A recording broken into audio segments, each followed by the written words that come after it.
Ay, Mayor, isang bati lang ko sa ating mga kabinyanense. Geng, geng. Boss Geng. Yan. Andito kami sa Binyan Lakeshore. Hindi na po siya Esplanade. Binyan Lakeshore na po. Dito po sa Barangay de La Paz. I-turn over natin siya kay inaanak, Kapitan Gino. Kasama natin siyempre si Yan, si Vice Jel. Yan. Boss Geng. Hello po. Sa lahat ng taga-Binyan. Congratulations.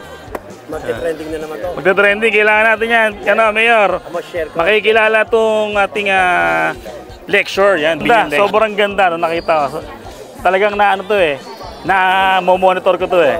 Ngayon, tapos na. Opo, kompleto na. Yan. Maraming salamat, Mayor. Maraming salamat, Vice. Yan. Thank you po. Ang kababaryo ko po, ito na po, malapit na po. Masasaksiyan na natin na bubuksan na po ang kauna-unahan po sa unang pagkakataon. Ang pwede natin tawagin isa sa magiging sikat na turismo po sa Binyan, hindi lang sa De La Paz.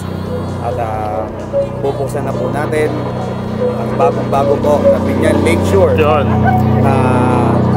Ito po ay magbibigay ng magandang oportunidad sa mga taga De La Paz, trabaho, atraksyon sa ating barangay. Kaya maraming salamat po sa lahat ng namumuno, kay Mayor Arman Dimagila, kay Vice Pilote, kay Congress Pilote, at sa kunyang barangay, sa kunyang pag-usot dahil nagkaroon kami ng ganitong atraksyon dito sa De La Paz.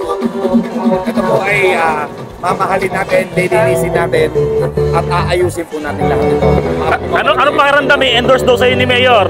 Masarap po pakiramdam kasi at the same time, masarap at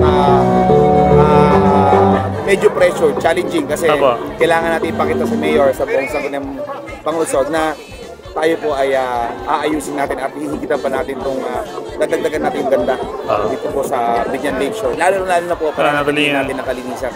Salamat. At lalo i-improve pa po sa darating na panahon.